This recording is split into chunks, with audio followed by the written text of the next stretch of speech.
Nagpakain na naman si Kuya Eric ng kanyang mga kalapati. Binigyan niya po ng ano, ang tawag nito, mais. Binigyan niya po ng mais ang kanyang mga alaga. Although is pinakain ko na ng mga kalapati na yan kaninang morning. Sa tuwing umaga po, pinapakain ko sila ng konting pagkain kasi yan. Tapos pag nagising naman ng Kuya Eric, siya naman ang magpapakain. Ngayon nagising po siya, kaya siya naman po ang nagpakain naman. At saka tanghalian na rin naman, kaya yan, binigyan na naman sila ng bagong pagkain nila. Yun lang, madami na naman nilagay si Kuya. So hanggang mamaya na yan Kuya, hawag na yan lalagyan ng kwan na kasi marami na silang pagkain. Araw-araw po nililinisan yung lagayan nila ng water na yan, ng tubig. Tapos ayan ang palagi marumi kasi syempre yung mga tuka nila lupa-lupa, buhangin, kaya pag tutuka sila dyan nadudumi ulit. Ganun din po sa mga bibi na ito. Lagi ko pong pinapalitan yung lagay nila ng nililinisan ko yan. O ayan na madumi, siyempre alam mo naman yung ano. Ma, dito sila umiinom dyan. Dito sila umiinom. Marumi talagang ano, at least hindi gaanong maputik yung lagayan ng inuman na pagkainan ng mga bibi na ito. Ayan po siya guys. May bago po kaming 3 bibi, 2 babae at saka 1 pong lalaki. Ito po yung ano, barako, malaki siya, malaki na sila. Ayan, itong 2 na uuna, ayun, nagtatago sila kasi na takot siguro sa akin. Sila yung mga babae na ano, bibi, duck.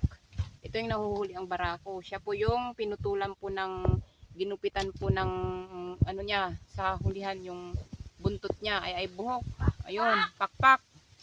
Bayan, buti pasensya na anak at Bisaya ang mama mo. At ako'y nahirapan magtagalog. Charot. Kaya ayun. Nandito kami sa bahay, kaya ino-open ko po ang pintuan na yan para po sila makapagmikos-mikos dyan sa labas. At total andito naman kami sa bahay. So binibigyan ko po sila ng kalayaan para gumala-gala. Pero nakalok din ako kahit papano, ayaw ko silang nawawala sa paningin namin dahil ayaw ko naman silang magpupunta ng kung saan-saan, baka mawala naman. Tapos ayun na nga, may mga ayan, manok, yung mga manok namin nakalat-kalat kung saan na sila. Uwi na lang sila kapag kakain o kaya hapon. Tapos ayun na nga, Apakan mo yung tayo mo. maano na rin yung kalapati namin. Nataba na rin sila guys. At ewan ko baka buntis na ata yung kalapati na yan. Labas mo nga yung 2, ma. Titignan ko kung sino yung babae dyan. Ayan nga yung pink. Ito yung babae kasi ano, maganda siya. Yan, 'di ba? 'Di ba? Nakaside siya. May kulay pink po kasi yung ano ng liig niya.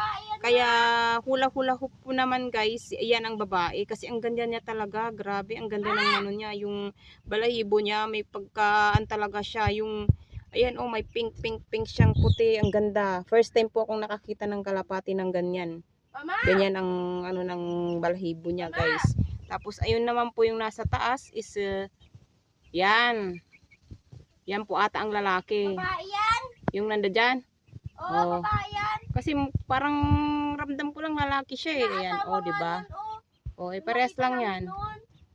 Di ba?